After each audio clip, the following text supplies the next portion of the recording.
Hello everyone, welcome to my channel. I'm really excited to bring you today's video.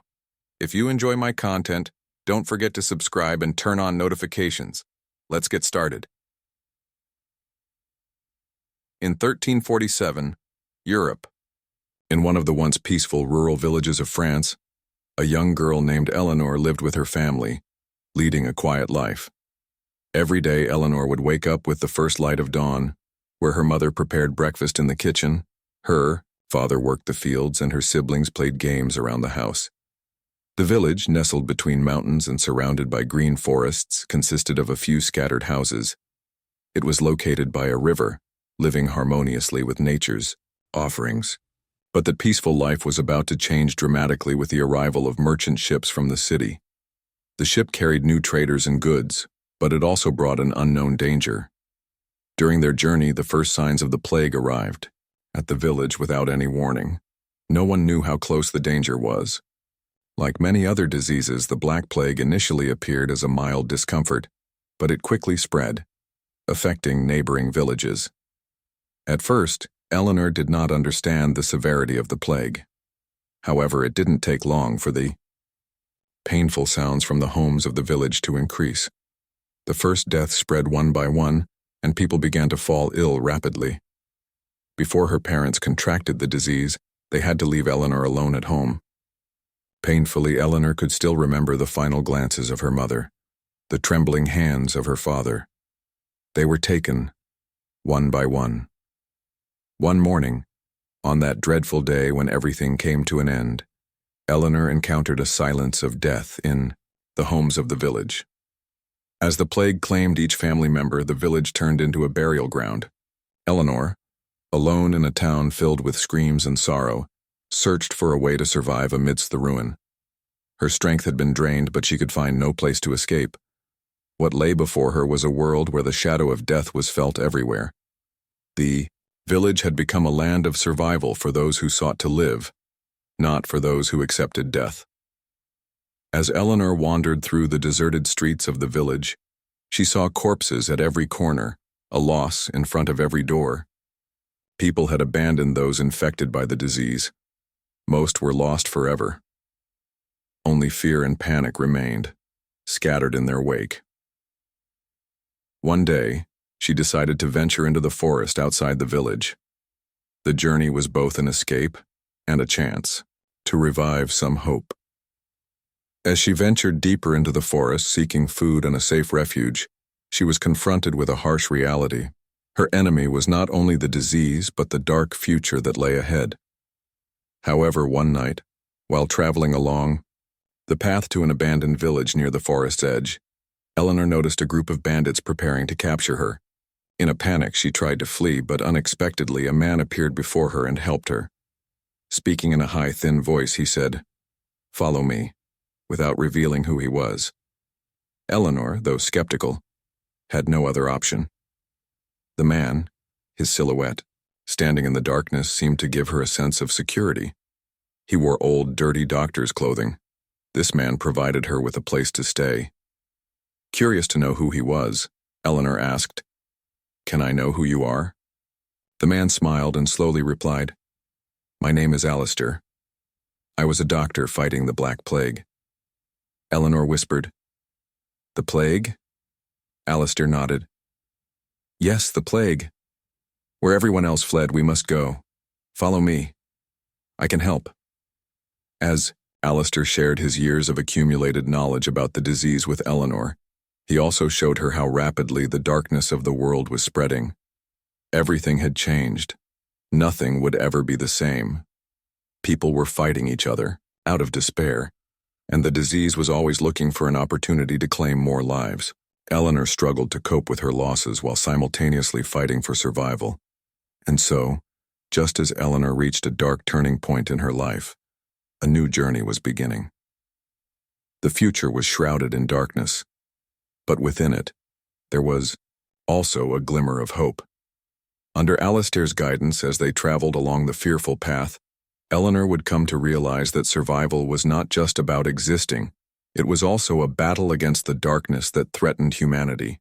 As Eleanor walked with Dr. Alistair through the forest outside the village, She felt with each passing moment that she was moving deeper into a dark and unknown world. Alistair was an older man, carrying the scars of the suffering he had witnessed. His face was etched with deep lines of time and fear, yet his eyes held something an unmistakable light of hope, a resolute strength. Eleanor realized that this man had learned so much in order to survive. Deep in the forest, in places where the villages had been abandoned, there were survivors still trying to live. But these places were surrounded not only by death but also by terror. Dr. Alistair began to teach Eleanor survival skills, constantly warning her about the dangers of the world around them.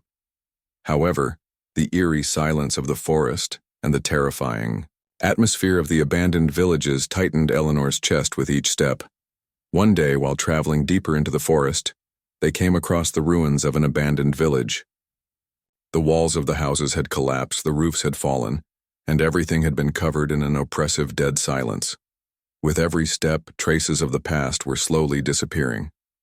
Eleanor paused for a moment, feeling the pain and fear of abandonment that hung in the air. She looked around, but everything seemed like nothing more than the passing of a ghost. Alistair simply urged her forward, saying, "This is a place where the plague has left its mark. There is no life here." A few hours away from the village, they encountered another group of survivors. These people were elderly couples and young adults who had traveled through difficult journeys and often consulted with Alistair. Many had lost their families to the plague. Their faces were filled with pain and helplessness. Most were trying to survive in the hopes of finding another place to live. Eleanor struggled to see hope in their eyes, but like her, they were all determined to stay alive. Alistair acted as though he were the leader of this group. In the early days of their journey, they began to realize the comfort that came from meeting new people. Alistair created a sense of hope, something that made the survivors believe in salvation. However, Eleanor was still filled with doubts. Every new person, every new face, seemed like a risk to her. No one was safe. The disease was still close, and no one knew who they were truly traveling with. As time passed, the group began to live together and continue their journey. At night, only the sound of the wind and the trees was heard. They passed through several villages, but each one had been abandoned. In many of these villages, people had succumbed to the plague, while some had ended their own lives. Eleanor felt more isolated by the day, as each passing day made her realize how much of the world had been lost. People had lost the friends, families, and loved ones who had once been the center of their lives. Now they clung to each other for survival, but how long could they hold on? One night, as they reached a valley at the edge of the forest where they had set up camp, Alistair decided it was time to make a plan. "We must head to London early tomorrow morning. There, perhaps we can find more help," he said. However, this idea sparked great unease among the group. London was the heart of the plague. Going there seemed like a death sentence. But Alistair, spreading his hands, replied, "There will be help. Many doctors are conducting research. There may be hope in London." Listening to Alistair's words, Eleanor made her decision. The others had to make theirs as well, for there was only one way forward: to move on, to survive, and to search for hope. At first, everything moved slowly, but every day, their journey became harder. Plague marks were everywhere: abandoned homes, corpses, and people. One morning, they encountered another couple on their journey, a young man and woman. However, they had grown weak and frail from the disease. Eleanor, observing their condition, begged Alistair to accept them into the group. Alistair hesitated at first, but seeing the pain of another person was a burden that could not be compared to the desire to help. In the end, Alistair agreed. As the days went by, there were occasional disagreements within the group. This was a natural part of everyone's fight for survival. However, even in their darkest moments, they managed to come together. Each day they faced new challenges and pain, but with each passing day, their hope for survival remained strong. Throughout the journey, Eleanor realized that she was not only fighting for survival and humanity, but also to remember what they still had. One morning, as they took their final steps toward London, Eleanor felt torn between fear and excitement. London was a large city, but what had become of it after the plague? How were the people surviving? They were risking everything for just a glimpse of hope. Yet somehow Eleanor yearned to find a glimmer of light in a world filled with darkness. As Eleanor's eyes slowly focused on the smoky silhouette of London drawing nearer, all that remained in her mind was one thought. This journey was not just for survival, but also for the search to not lose hope. After enduring many difficult days, Eleanor and the survivors from her group finally reached the outskirts of London. But as they stepped into the city, they were confronted with the harsh reality of the world under the plague's grip. The city had turned into a ghost town. The houses were abandoned, the streets were empty, and the windows were shut tight with a deathly silence. Yet behind this silence lay great chaos. Before entering London, Dr. Alistair set a few rules for Eleanor. Here, everything comes at a price. People are desperate and they will do anything to survive. In this place, staying alive requires strength, he had said. Though these words sparked fear in Eleanor's heart, there was nothing else to do. They made their way through the city. Every abandoned house told a story of the terror of the plague and how life had been wiped away. Alistair suggested entering some of the houses to check if there were any survivors, but in most of the houses, they found no signs of life. In this city ravaged by the plague, the survivors were unable to find the help they needed to sustain their existence. People no longer knew each other, and trust was a foreign concept. London had become the epicenter of the disease, and everything was rapidly falling apart. After a week of traveling, Eleanor and the others in their group found a house belonging to a doctor in the northern part of the city, in a neighborhood that Alistair had recommended. When they entered the house, the first thing that greeted them was a room full of old books, manuscripts, and medical equipment. Alistair paused for a moment before entering, taking a deep breath. Here, we may find a bridge between the knowledge of the past and new hopes. For me, this feels like a home I've been searching for years, he said, holding the door handle for a moment longer. Eleanor noticed the inner calm Alistair seemed to find, and finally they stepped inside. An elderly man welcomed them. Welcome. If you wish to help, first introduce yourselves properly, he said. The old man, like Alistair, had spent many years fighting disease. His name was Dr. Benedict Hartley. Dr. Hartley soon assured them that he could offer assistance and share his medical experience. Dr. Hartley was a highly experienced physician in the field of the plague, having witnessed many of London's catastrophes, and acquired much knowledge about the dark side of the city. After meeting Alistair, he expressed his trust in him, and together, they decided to study the way the plague spread and its symptoms. However, Dr. Hartley was also cautious with Alistair. Alistair, you must be careful. The plague not only follows the body but also the soul, he began, explaining how the disease infiltrated people's minds, causing sickness not just in the body but in thoughts and fears as well. Eleanor sat quietly, listening to Dr. Hartley's explanations, and they frightened her deeply. This disease doesn't just destroy the body, it destroys the community too. People avoid communicating with each other. Most of the time, instead of helping one another, they do whatever they can to survive themselves, he said. These words deeply affected Eleanor. The plague was not just a disease. It was a catastrophe that eradicated society and humanity. After a while, Dr. Hartley and Alistair suggested a private meeting with Eleanor to discuss the treatment methods for the plague. Alistair explained, "This disease is not just a physical battle, but a spiritual one. Therefore, along with medical knowledge, mental and spiritual strength is needed."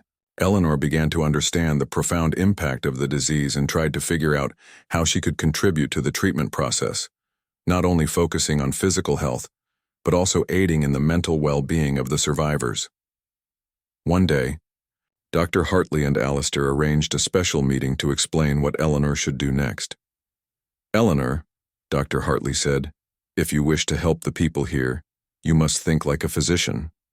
The plague spreads not only diseases, but also the fear that separates people from one another. To be good is not only to treat, but also to offer a light of hope to others." Alistair added, In a world where everything seems lost, what the survivors need most is hope. Eleanor paused for a moment.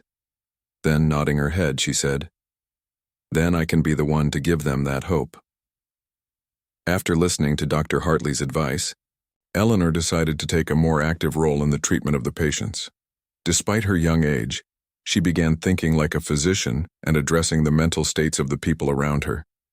As Alistair and Dr. Hartley saw her skills and determination, they entrusted her with more responsibility.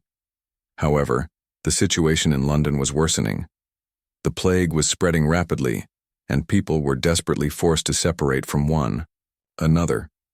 Many survivors began fleeing to the other side of the river, but escape was nearly pointless because the plague had spread everywhere. Dr. Hartley encouraged Eleanor, saying, "This journey has no end, but you can still be a light of hope." With the guidance of Dr. Hartley and Alistair, Eleanor gained a new perspective on treating the plague. Gradually, she doubled her efforts to ensure the safety of the remaining survivors in London, focusing on both physical and mental healing. This new responsibility gave her strength, but it also marked the beginning of a tough struggle, treating the survivors and helping them hold on to life mentally and emotionally. In the midst of the chaotic environment, Eleanor carried a growing sense of humanity with each step. In this dark world marked by the plague's scars, she continued to fight to be a beacon of hope. Walking through the shadowed streets of London, their journey grew harder with each passing day. The plague had permeated every corner of the city, every neighborhood, every building. On the streets, the dead lay intertwined, their vacant eyes staring up at the sky, while distant cries echoed, the last screams of those near death. People were doing everything they could to survive, and trusting one another or showing solidarity had become nearly impossible. Alongside Dr. Alistair and Dr. Hartley, Eleanor continued her efforts to treat the sick while observing how rapidly the plague was spreading. Most houses in the city had been abandoned, and the few survivors they found were hiding by the riverbank or in dark, walled-off spaces. The plague had created an atmosphere of fear throughout the city. People no longer ventured outside unless absolutely necessary. In the early days, Eleanor hadn't fully grasped the extent of the plague's devastation in London. But with each patient she treated, it became painfully clear how the disease was increasingly harming more and more people. They encountered individuals fighting for their lives, some abandoned to die, others desperately clawing at any chance of survival. Dr. Hartley soon explained to Eleanor that the medicines they were using were largely ineffective, and that death had become inevitable for most. Yet despite this grim reality, Eleanor's desire to help and do good remained strong. One morning, Alistair and Hartley told Eleanor that they needed to go to the city's central district, where a hospital had become a hotbed for the most concentrated deaths. "This place is close to the heart of the plague. Visiting this hospital may help us understand just how hopeless things have become for the people here," Alistair explained. Eleanor hesitated for a moment, but eventually decided to join them. As they approached the city center, Eleanor noticed how the number of houses dwindled, replaced by large buildings surrounded by stone walls. This was the epicenter of the plague. With each step, they passed the once grand structures that had now become ruins. Red markings were smeared across the walls and doors, bearing warnings like "Plague inside" or "Death lives here." Alistair, scanning the area, muttered, "This has become one of the greatest centers of disease and death in the past. Performing medical work here is nearly impossible." He slowly pushed open the door of one building. The twisted remnants of the dead, the screams of the sick, and the fear of the few survivors had turned the city into a living hell. It felt like the people there were constantly facing death. Inside, the hospital had only a few patients left. Many were no longer seeking medical help, surrendering themselves entirely to death. Dr. Hartley, with a look of dread in his eyes, began checking the condition of the patients. At that moment, Eleanor noticed a woman slowly approaching her, trembling. The woman's eyes were empty. She was on the brink of death, consumed by the plague. With a weak voice, the woman gasped, "Please, help me." Her voice was filled with desperation. Eleanor moved closer, took a deep breath, and gently laid her down, trying to calm her as best she could. But the woman's body trembled, her eyes frozen in a vacant stare. As the woman's life slowly faded from her hands, Eleanor could only feel the crushing weight of how difficult it was to help. After a time, Dr. Hartley and Alistair suggested leaving, concluding that the patient's condition was beyond hope. However, Eleanor, still staring into the woman's eyes, refused to give up. "Is there anything we can do?" she asked, her heart tightening. Dr. Alistair, taking a deep breath, replied, "Sometimes the right thing to do is to wait for the right moment to help. But in this case, death is so close that all we can do is offer a prayer and give them peace." Eleanor stood beside the woman, her eyes filled with tears. In that moment, she truly understood how quickly a life could be extinguished, how dreams, hopes, and lives could vanish in an instant. With the woman's final breath, Eleanor felt more than ever how merciless the plague was as an enemy. After a difficult day, the group had to leave the hospital. Every step in the city felt like walking through a domain where death roamed freely, yet Eleanor was determined to continue searching for a flicker of hope. As they left the city of death behind, Alistair turned to Eleanor and said, "London has become a labyrinth of disease and death. People are getting lost here.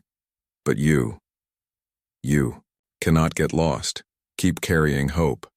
Though Eleanor found herself in a city consumed by darkness and death, she held fast to the belief that the hope she carried within her would one day make a difference.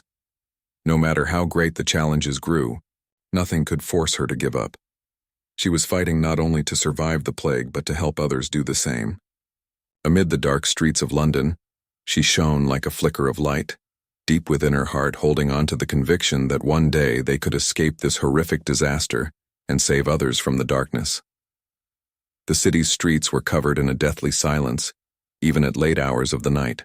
Every corner, every space, every building was enveloped by the destruction wrought by the plague. The survivors had banded together, starting their own battle for survival.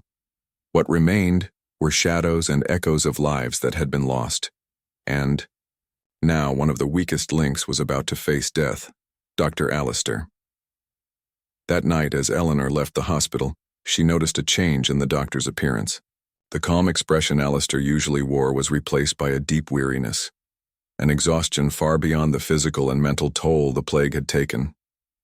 Alistair seemed to have come close to the brink, as if any moment he might succumb to the disease himself. He had fought so hard to help the sick, and with each treatment he had grown more drained. For a week, Eleanor observed Dr. Alistair closely, hoping for a sign of recovery. But the increasing coughs, the gloomy look on his face, and his weakening body all indicated that his condition was worsening. That night, Eleanor went to him and asked, "Doctor, are you all right?"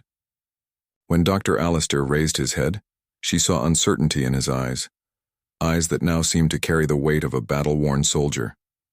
"I think the plague has found me," he said, taking a deep breath. Eleanor stepped back in horror. Dr. Alistair's condition was deteriorating rapidly. Though he tried to hide the symptoms, Eleanor saw the pale face, trembling hands, and the warm, damp skin. She knew it was only a matter of days. Sadly, the plague had claimed him. A scientist, an experienced doctor, someone who had fought humanity's greatest battle for years. Now he too would face the same fate. Eleanor pushed aside her emotions and quickly began searching for a solution. The man who had once given hope to others was now nearing the end of his life. But Eleanor refused to let him go alone. She clung to the belief that there must be a way to save him, even though the truth was grim. The reality was that when a person contracted the plague, there was only one chance of survival: timely treatment. But in London, no such treatment existed. Alistair slowly lay down, his voice trembling. "Eleanor, don't stay in this darkness. There's still hope for you. I'm leaving." Despite the tremor in his voice, Eleanor could still see the flicker of the leader who wanted to do something for humanity, even in his final moments. Dr. Hartley arrived soon after. When he saw Alistair's condition, a pained expression crossed his face, but he tried to calm Eleanor. Not long ago we were carrying hope together and now we're losing a life. But this struggle must continue, he said. With a mixture of fear and sorrow, Eleanor stood by Dr. Alistair's side, fighting back the tears. In a world where death was ever present, the loss of another soul became increasingly painful. Yet Alistair's final wish had become Eleanor's mission: to survive and carry hope for humanity, to find a way out of this catastrophe. The day after Alistair's final breath, everything began to feel darker. Dr. Alistair, the doctor, the fighter, the leader, who had battled for so long, had left this world. But in his passing, he left Eleanor with a legacy: hope, the determination to do something for humanity, and the courage to face any challenge. In the wake of this loss, Eleanor made a swift decision. They would leave London. But this time, she wouldn't be alone. With the knowledge Alistair had passed on, and accompanied by a small group of survivors, Eleanor decided to leave the city behind. The scars of fear and death they had witnessed had only made her stronger. Together, they would journey to a new land, a place where the effects of the plague had faded, where they could build a new life. Dr. Hartley agreed with the decision. "We need a place where we can still trust in health, a place far from London," he said. The group set off on a perilous journey, feeling the weight of death at every step. But with each other's strength, they pressed forward. Eleanor, though she still felt the burden of Alistair's loss, knew that the hope inside her would carry them farther, and it was this hope that would lead them to their future. During their journey, the group fought to survive with little food and water, each new step making the next even more difficult. Yet Eleanor grew stronger with each passing day, using the knowledge Dr. Alistair had left her, along with the gratitude she felt for him, to ensure their survival. One day, as they finally left behind the ruined walls of London, the sense of survival they carried within helped them put aside their fears and losses. Eleanor never lost faith that, no matter how hard the journey, they would find a way to survive. And in that moment, the remnants of life found a flicker of hope in the darkness. Deep within each of them, a small spark of hope began to burn, believing that one day, when these horrendous days were behind them, they could begin anew. After the grueling journey, Eleanor and the survivors finally reached an area outside of dark Europe, where the plague's impact had lessened. However, this new region, though far from London's destruction and the plague's brutal effects, was still filled with danger. Along their journey, they had faced shortages of food, water, and shelter, and many times had been on the brink of death. But each step they took tied them a little more to life. Dr. Alistair's final words, "Survive, be strong for humanity," echoed within them, providing a constant source of motivation. In a world where starting anew was harder than ever, Eleanor and her group pressed on, despite the barren soil, villages struggling with famine, and towns ravaged by disease. As the days wore on, the spirits of the survivors began to wane, but Eleanor doubled her efforts to inspire them. A group of former students of Dr. Alistair, they tried to hold on to the lessons he'd imparted, determined to remain together despite the devastation they had faced. One morning, as the dawn broke, they arrived at a seemingly abandoned village. It appeared as though its people had once fled from the plague, yet signs of life remained. The village was overgrown with wild grass, and the stone houses had begun to crumble with age. But there was something about this place that made it feel as though life still carried hope within it. As Eleanor wandered through the village, she decided to knock on a few doors. Not a soul was in sight, but she hoped to connect with anyone still living. Within minutes, she found traces of an elderly woman who lived just outside the village. She was a healer who had been living alone for years. Her name was Marguerite, and as she approached Eleanor, there was a deep wisdom in her weathered face, the kind that only time could give. "You, like many others, have been abandoned," Marguerite said gently, her voice still carrying a sense of hope. "The ones who remained have grown accustomed to the silence that death brings, but perhaps now we have a chance." Eleanor, emboldened by the woman's words, returned to her group. In the abandoned village, hope was beginning to take root once again. People could come together, build something, and perhaps restore life to this place. With Marguerite's help, they began to repair a few of the old homes. They worked to cultivate the land and grow fresh food, doing everything they could to revive the village. And each day, as life slowly returned, it shone like a beacon for the group. Eleanor, once a leader to the survivors, was now becoming a true leader in every sense. Even after the loss of those she loved, she had come to understand the importance of carrying hope forward. People no longer just wanted to survive. They wanted to rebuild. Slowly, the spirits of the survivors lifted. Marguerite used her ancient medical knowledge to create remedies for the illnesses that still lingered. They worked together to bring fertility back to the land. Despite the pain and loss they had endured, they were determined to move forward toward a new life. One evening, as the group gathered to plant seeds, Eleanor turned to the people gathered before her and took a deep breath. "What happened to us?" she asked. But her voice was not just a question, it was a declaration, a sermon of sorts. "We did not cry for the dead, but we made the choice to build a new life. Alistair's memory, our memory, will live on with every step we take."